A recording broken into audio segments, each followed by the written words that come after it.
And hello, everybody, and welcome to our weekly show. It's called Tournament Horse Racing, brought to you by Broke Guys Handicapping. I'll be your host. My name is Rich Sharp, and here's what you're going to be watching tonight: is 1 week of our annual horse racing tournament. We've taken the horse racing calendar, we've broken it up into 4 separate individual racing tournaments, and each of those tournaments actually is represented by 10 individual racing days. That's what you're watching tonight, one of those individual racing days. We selected 4 races. As a matter of fact, tonight's a little bit of a special night because we've got 2 races from 2 different racetracks, but there's 4 races in all.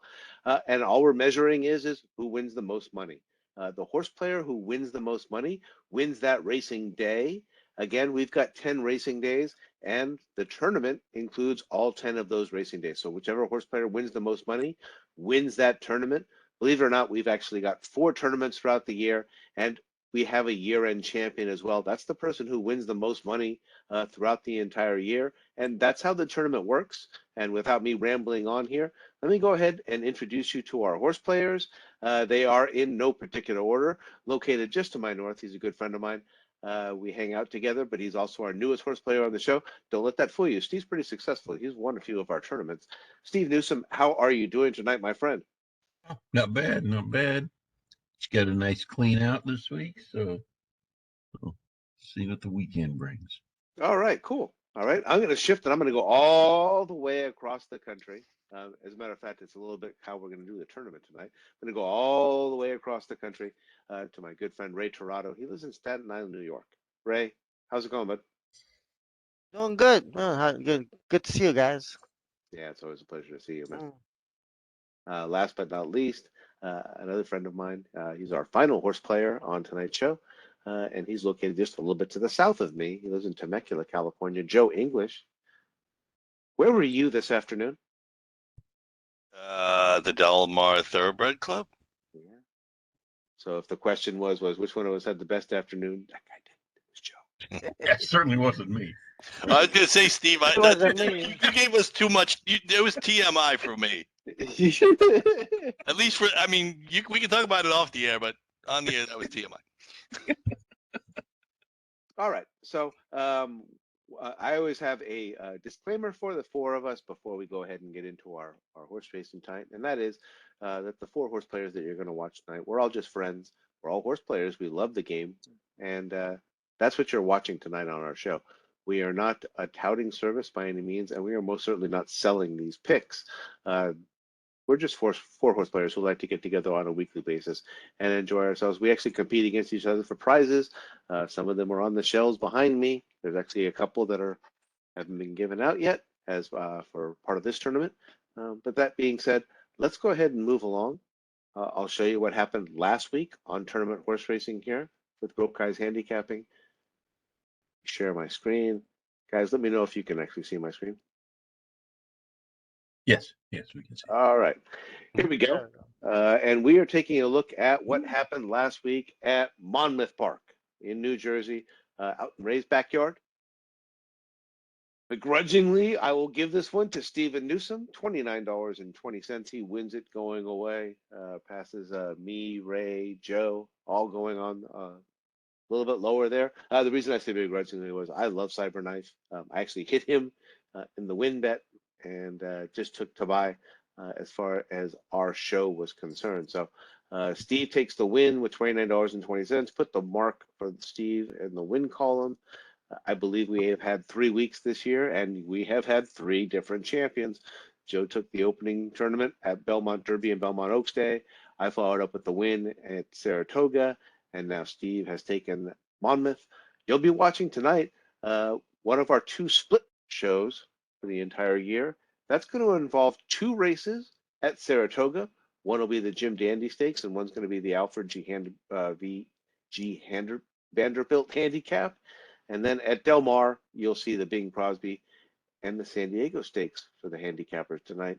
As you see over there so far for the year, I am in first. Steve edges a lot closer with that big victory last week. Ray's in third. Joe's down there in fourth.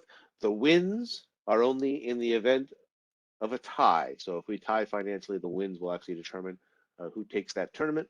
And with that being said, let's go ahead and move along to our opening race. And I'm going to go ahead and start on the East Coast. This is race number 8 at Saratoga Racetrack. It is the Alfred G. Vanderbilt Handicap. It is a grade 1. Purse is $350,000, and they are going 6 furlongs on the main track. It is a handicap for 3-year-olds and upward. And your morning line favorite, your overwhelming morning line favorite, is in post number 4, Jackie's Warrior. Literally the definition of a wind machine, trained by Steve Asmussen and ridden by Joel Rosario. 1-5 on the Saratoga morning line. We were talking about this before the race started. You might not even get that. Steve, you won last week. You edged closer into second place. Who do you like in the Vanderbilt? Well, I had to get away from Jackie's Warrior. I don't know. 1-5 is just so. I try to beat Jackie's Warrior here. I'm gonna go with the 2, Willie Boy. Not familiar with the jockey or the trainer here, but the horse has won his last 3 races. Continue to put up better and better speed figures. 5-0-0 in 8 races at the distance. Yeah, so I'm gonna go with maybe some continuous improvement here with Willie Boy. Mr. Torado, what do you think?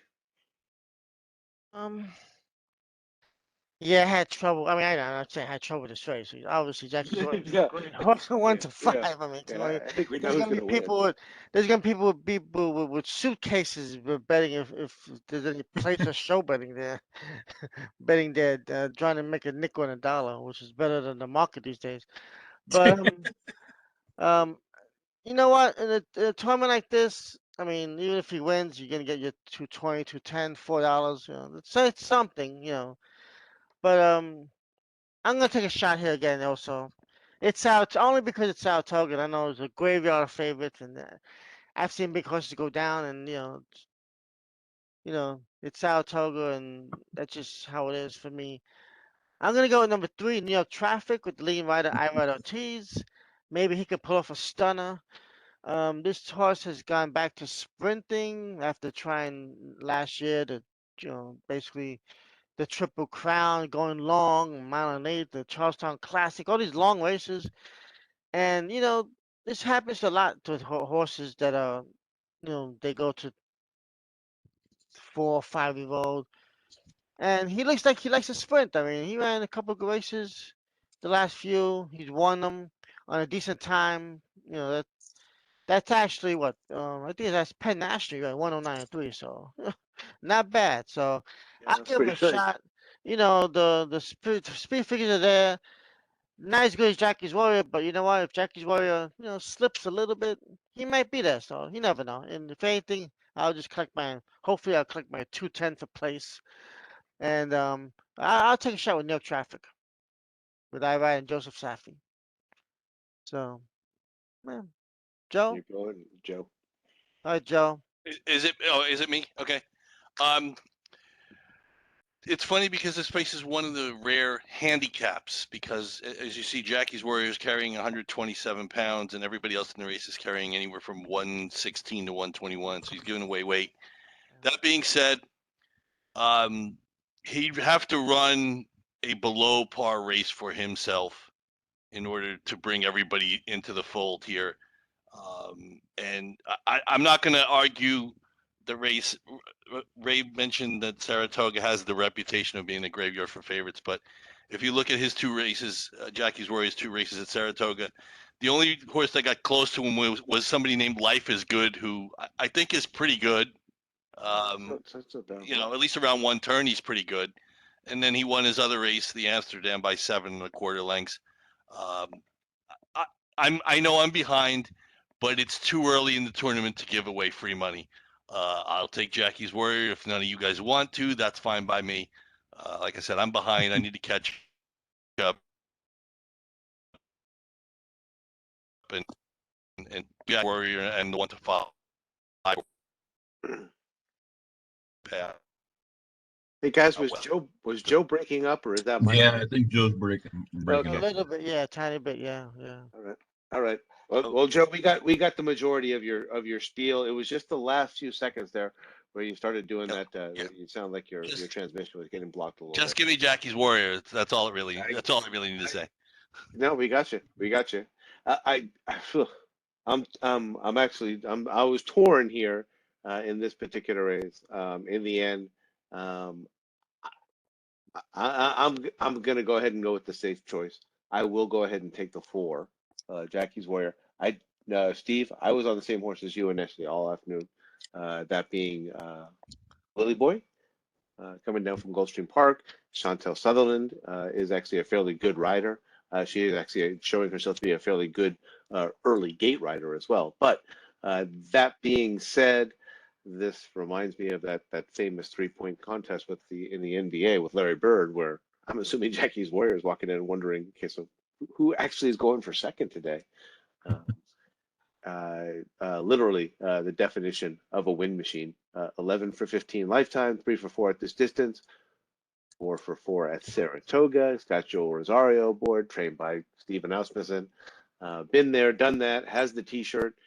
This guy is going to win this race. It's just a matter of who's going to go for second. And Joe mentioned, and Ray mentioned, what are we looking for? We're looking for the second place price. Well, since Jackie Warrior is going to win first and obviously qualify for second, I'm not even sure if we can get $4 out of the second place horse in this particular one. So I'll go ahead and take the safe choice and go with the 4. Let me go ahead and fill that in for us. This is the very first race at Saratoga. So 8 and 9 are Saratoga. And then you will see that 8 and 10, those actually represent Del Mar. And I'm going to give Joe the 4 and Ray the 3. These could be the prices: 220, 210, 210. Right, right. Could be 210, 210. Could be 210, 210. So, We'll stay on the Do they East do Coast. 250? Do they so do? They don't do nickel, right? no, Let no, me see Yeah, that. Yeah. 210. yeah. That's 210 or 220. Yeah. We will stay on the East Coast. We'll finish up the first half of tonight's racing tournament at Saratoga Racetrack. This is race number 9.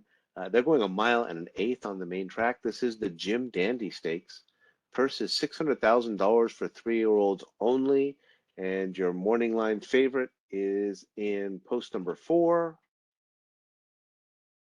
And that is Early Voting, trained by Chad Brown and ridden by Jose Ortiz. And I was having some trouble with my math, so if somebody wants to correct me on that one, I believe it actually could be Yeah, Rich. Epicenter is Epicenter. actually So it is Epicenter Epicenter. is 3 to Yeah, 2 Three pays to that's two, five true. 8 to 5. dollars. Yeah. Yeah, 520. So and this 8 is to 5 pays 540. So yeah. Epicenter is technically Yeah. the favorite. Yes. Yeah, this is actually one of the hazards of handicapping when you're drinking at the Tilted Kilt, which is I used to be fairly good at math. As I sat there and did the $1.50 and the $1.60, I was like, wait a minute, and I put the higher number in the early spot. So let's go ahead and hand that off to Ray. Who do you like at the Jim Dandy? Well, they say at the this is why I firmly believe at the track that when you see a horse and they see the odds, it's people's money that makes those odds. So that's what I want to say. So I saw a horse the other day 1 to 5. He wound up 5 to 1 winning. So the small pools. I'm digressing here. This is a tough race for me, honestly, because we got 3 horses here. The last race basically is the Preakness, the Derby, and we have no clue how they have progressed except for the workouts. And I'm just gonna go based on what they've done in this spring for my pick. And I think I was most impressed by Early Voting, basically. And I'm gonna pick him. Hopefully, he has retained the same, he's, developed the same as the other 2, and he's got the more he's got he doesn't have to be on the lead, so he probably will make the lead. But he showed a lot of grit in the Preakness, holding off Epicenter. You can make a case for Epicenter who had to come from way back. I think the only way Epicenter could win this race is to be more forwardly placed, which he probably should be. and that might be the difference too for him. And Zandon, I don't know what to make of him. He's gonna have to tremendous speed duel for him to close into. So he's just a dead closer. So at that track, he's very so. But I'll go with Epicenter. Hopefully he's been working out well, and he can get the trip. And I firmly believe, like they were saying before on the radio, on the TV and stuff, that this race, I mean, it is a prep for the Travers. But I think these horses, they want to win this race to establish themselves. They're not running for second. They're going to go all out this race. I think they're all fully cranked up for this race. It's a big race, for the Stallion or whatever, and also the Travers. But, you know, I think running second, they would be disappointed. So I think they're going to go all out. So I'll go with early voting. Joe? Well, who's next? Yeah, Yep. it's funny, Ray. I don't think there are things that you said that I can agree with, but there's one thing I can disagree with, and I don't know that I can disagree more. Yes, they want to win the race. I'm not arguing that point, but this is not the ultimate goal. The goal is a month from now, Yeah, and true. Yeah. I don't see any way they're going to be 95. I mean, I'm guessing they may be 95%. I don't think they're all going to be 100% yet. Um, I do think that, I mean, they, other than Epicenter and Tawny Port, they, early voting and Xander won grade ones. And like I said, I kind of think that especially Epicenter they're going to want to win a grade one. And I don't know that he's going to be fully cranked up, but I'm taking him anyway. And the one thing I will agree with what you said, Ray, is that I think Epicenter is going to be closer, and it would not really surprise me if you look back in at his early in his 3-year-old season, he used to be a speed horse, Hmm. and if he doesn't, early voting is going to walk the dog. He's gonna go 25 and 50, and this race is going to be over because Tawny Port's not fast enough early. Zandon is not fast enough early. So if Epicenter doesn't, if he's not closer, this race will be over after the first quarter of a mile, and you'll know it. So I can't see Joel Rosario being stupid enough to say, okay, I think I'll take back 10 lengths and give early voting a 5-length head start in 25. That's not smart riding. And if he does that, I'm hopeful that wasn't the instructions he was given. I think he's going to be closer, and I think I think he's going to be smart. Rosario is going to be smart. We've seen how he's done on speed horses. We saw an Italian win the Diana a couple weeks back. So I'm going to take Epicenter. Again, this race, like Ray said, could go any number of ways. The only way it won't go is we know Western River ran today. So my guess is, and then I would almost bet every dime I had, is that Western River is going to be scratched. So really, we're talking about a field of 4, not a field of 5. So Epicenter for me, Rich. It's a really good field of 4. Speaking of that, but I'm actually, unfortunately, I'm going after Joe tonight, and unfortunately, we're on the exact same horse one more time. I honestly felt that Epicenter was the best horse of the Triple Crown series. We watch that every year together. We handicap every single week together, and so each week we work kind of on the Derby trail, so to speak. I honestly felt this was the best horse going into the Kentucky Derby and going into the Preakness. He wasn't able to capture either one of those, much less the Belmont Derby, and now he's back. I feel like he's been given just a little bit of a rest to get him back to where he belongs. As you see there, it even shows that he failed as the favorite in the last 2 starts, but was the Kentucky Derby and the Preakness. So not too shabby as far as being the favorite in those 2 races. I feel like this is his time. And again, with Asmussen giving him a little bit of time off, he's still got Joel Rosario aboard. I stuck with Epicenter, and I'm going to go ahead and hand it off to Steve. Take us home in this race, bud. Well, I went with the 5, Zandon, Flavian Pratt, Chad Brown. I mean, I don't know, such a small field. Like Ray said, they're all similar backgrounds. So yeah, I'm just gonna go with the best jockey owner combination there. Yeah. So all seen each other before. Yep. Yeah, I mean, Chad's got 12 wins and Pletcher's got 11, and they're going to be fighting it out for the trainer's title. And sadly, Pletcher doesn't have anybody in here. 2424. No, excuse me. No, Two, by four, five. five, No, Ray, two, four, Ray went with early voting, not the same as. 2, Yeah. 4, 5. We're both on the 2, Rich. 2. Once again, the hazard of my profession. There you go. All right. So that's we'll go ahead, and as we do on this show, we'll go ahead and switch from one coast to the other, as we do with Ray every single week. So we will switch from Saratoga Racetrack, and now we are headed to Del Mar Racetrack. Ironically enough, which was one of the original owners, was Bing Crosby, and that's the race that we're at. In race number 8, we'll be handicapping the Bing Crosby Stakes. They're going 6 furlongs on the main surface. The purse is $400,000. It's for 3-year-olds and upward. And I believe your morning line favorite is right there in post number 2, Shaz. Trained by Bob Baffert and ridden by Juan Hernandez, is 7-2 on the morning line.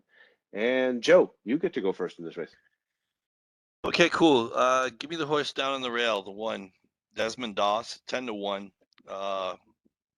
He's obviously, he won his last race at 6 furlongs, even though it was a state bred race at Santa Anita, and then won at a mile, also in restricted races. This is the first time, I think, that he's tried a graded stake race. I'd have to go back further in his PPs to see.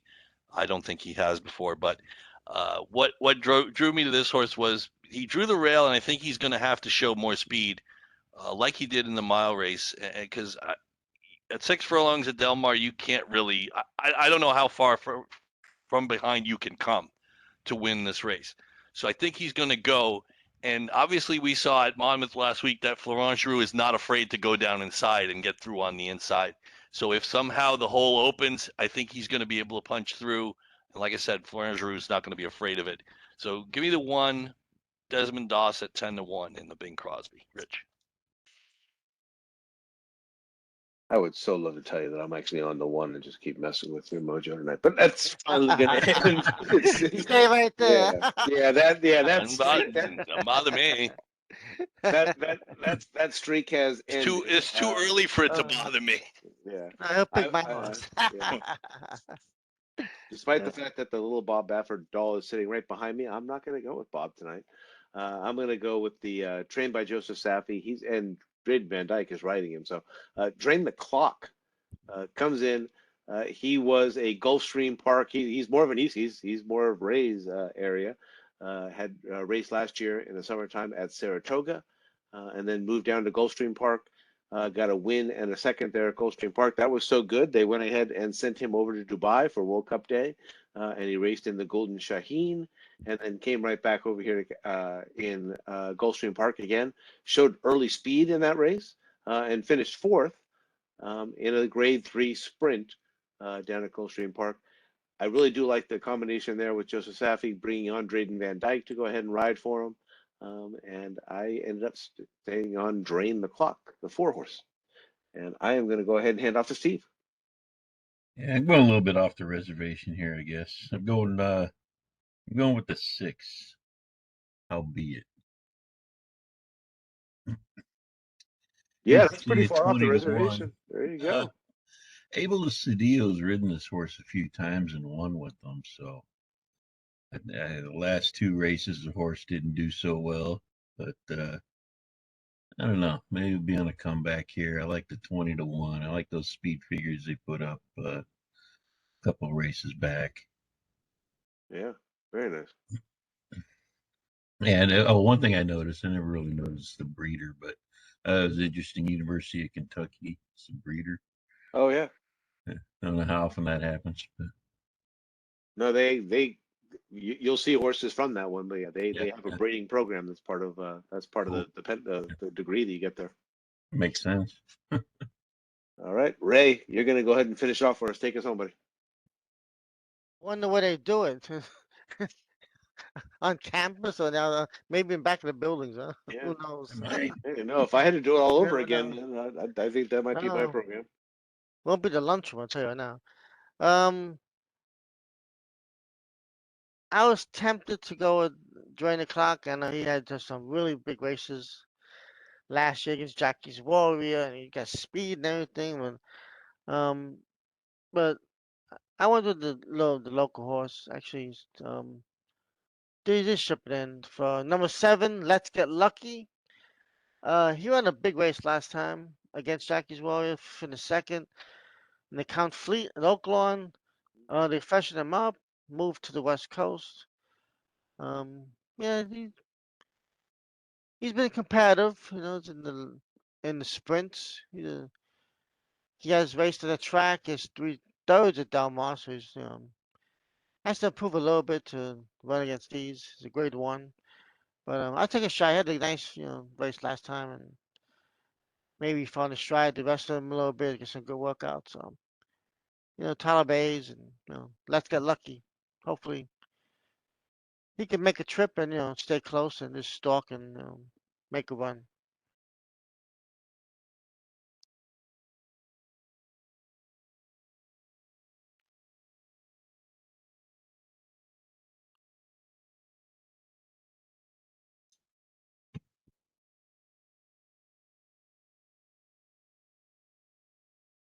All right, and let's head on to our finale. Once again, we are at Del Mar Racetrack, so this was our split show. We started off at Saratoga. We're going to go ahead and finish it off here at Del Mar, and we are actually skipping a race, so we'll skip the race that's in between the Bing Crosby and race number 10, which is the San Diego Handicap. They're going 1.16 miles. It is a grade 2. Purse is $300,000. It's for 3-year-olds and upward. And your morning line favorite is out there in post number 8, and that is Country Grammar, trained by Bob Baffert and ridden by John Velasquez. It is 5-2 on the Del Mar morning line, and oh, that was tempting. Bob's back, and it's the West Coast, and he's got John Velasquez aboard. Yada yada yada. This horse had a lot going for it. In particular, the fact that he went over and finished second by a half length in that $20 million race that was in Saudi Arabia, and then came back and won the $10 million Dubai World Cup. And Bob Baffert is not above bringing his horses back from overseas and getting them to perform right off the bench. So I decided to go ahead and take a very small risk. I went to the 3 inside Brad Cox and Florin Giroux, a really good East Coast combination. They hit together at 33%. This horse last year, as it turned out so far, I guess depending on who you listen to, did in fact win the Kentucky Derby, because this is the race where Medina Spirit has been disqualified from.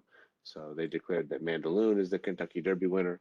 Went on to win a stakes race, finished second by a nose to Hot Rod Charlie, and got the win in that race as well. So I'm not so sure that this is a good sign for him.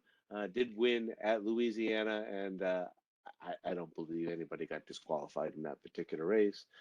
Did try that race that was over in Saudi Arabia, did not do so well in comparison to Country Grammar, and then came back and was close to being the favorite there in the Stephen Foster, and got beat by Olympiad, who is, again, another one of those win machines. So I decided to go ahead and give the Juddmont Farm, Brad Cox, Florin Giroux. There's a lot to like here. Sire is into mischief.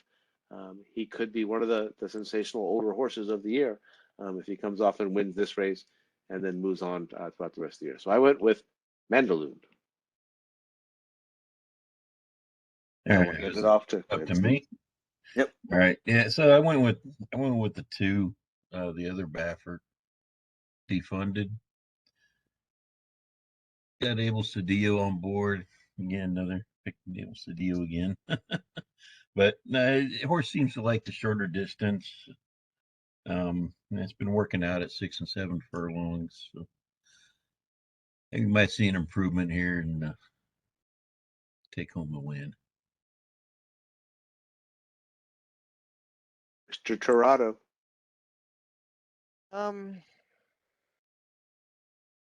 This pick is coming from way back. I actually saw this horse break his maiden at Aqueducts, and I was there. I remember being the 9-1. So I'm gonna go with Country Grammar, and he's gotten really, really good. I mean, Yeah, he has. he used to be out of Paul Pampa and owner, and unfortunately they had to sell him. But you know, he's gotten really good, and I'm gonna pick him because I think he's really developed himself. I mean, he has some big races, and damn, he won a lot of money too. This the Dubai World Cup, and then Saudi Cup for the second. So he's been knocking heads with the best in the world, and he's developed a style. I didn't think he would be much, but look, he won the Gold Cup, and so he's got a really nice horse. So I'm gonna go with him. And like you said, Bob Baffert, he gets them ready off the either through workouts and he pushes them hard, and he's gonna be ready for this race. Usually, I shy away from horses that come back from Dubai. I have to give them one race, but like I was gonna pick Van der Loon because he did have his race already, and then the Stephen Foster, and he should improve off of that. But it's gonna be those two to the wire, I think so. But I think Country Grammar, might be a little, might be ready because of his workouts, and he's developed really well. So I'll go with him. All right, Joe, Good Joe. you're up for the finale. I hate the words that are coming out of my mouth. I absolutely hate making this pick, but I'm going to do it anyway. Just like Steve, I'm on the 2. I'm undefunded. And the reason is, like Steve mentioned, the 10 furlongs just beat him last time. And obviously, this is not a 10 furlong race. Again, this also is another prep. Remember, this is a prep for who wants to finish second to Flightline in the Pacific Classic in early September.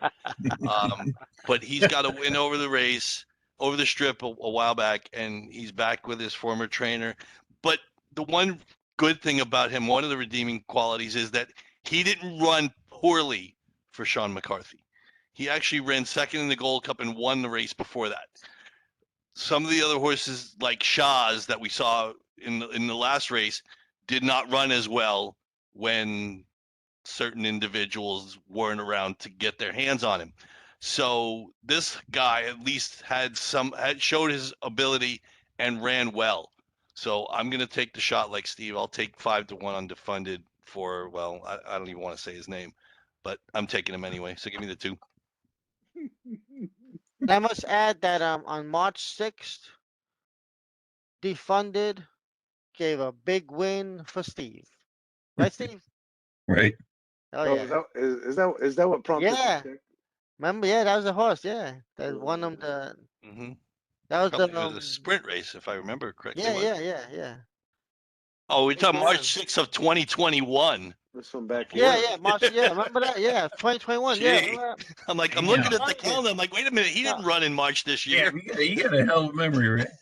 Yeah, I was gonna say I don't remember what Steve said to me about somebody I'll drinking never forget together. the No, Defunded. I remember Yeah, the pick. Yeah, I remember that it. gave you I a big win. was I just don't know looking whether at it was the tournament, the end of the tournament, or yeah, something, or I just looked yeah, at the calendar and said March mhm, 6th.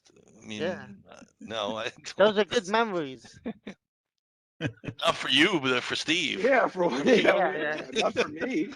I think I was the one who got beat anyway. So, but congrats anyway. Anyway, Uh, all in All good. right, gentlemen, take let's a look see. at your Jackie's picks. Make sure I Warrior got them. is the 4. Center, Desmond. Yeah, mine are correct, sir. Actually, I want to take a picture Yeah. on the screen. To put these numbers together. Yeah, and of course, if there are Mega Millions. scratches tomorrow, we will have changes and These You are got not your Mega photo? Million numbers. You got your photo, Mr. English? Oh Yeah. yeah, I looked at my Mega Millions numbers and yeah, High or low? I think I got one number out of my. the numbers were all high. High again. Yeah, I think was the Mega 14? Yeah. 14 is Mega Ball, I guess. Oh. All right. Anybody got anything they'd like to add to the show before we go ahead and sign off? We didn't mention Breeders' Cup last week, Rich, so we might. I mean, I don't know that it's not relevant to the tournament or anything else, but Breeders' Cup back at Santa Anita in 2023. Yep. Oh So yeah. That's a That'll be potential new. target for us all to get back together. Yeah. It's, that was actually That's an idea. And maybe they'll run. Maybe they'll run that. Maybe they'll run the turf sprint down the hill, which is one we haven't seen obviously in quite some time. When they used to run it every time the Breeders' Cup was there, that turf sprint was down the hill. So That would call for a plane ticket for me. There we go. There I we like go. to go. and Saratoga, Well, 3 weeks. yeah. That's other Really? than that. All right. Well, everybody, you got a brief look at that's how we do it every week here on Tournament Horse Racing. We get together, we share our picks, and tomorrow there'll be a lot of texting, and we talk to each other throughout the day as we watch our picks that go together. That's all the time that I have for tonight. I'm speaking for Joe English and for Ray Torado and for Stephen Newsom. You guys, it's always a pleasure to handicap with all of you. Oh, yeah. Yes, it is. The highlight of Friday. Mm-hmm. I'm Rich Sharp. The show's called Tournament Horse Racing. It's brought to you by Broke Guys Handicapping. Good night, everybody. Good luck. Good night, guys. Night.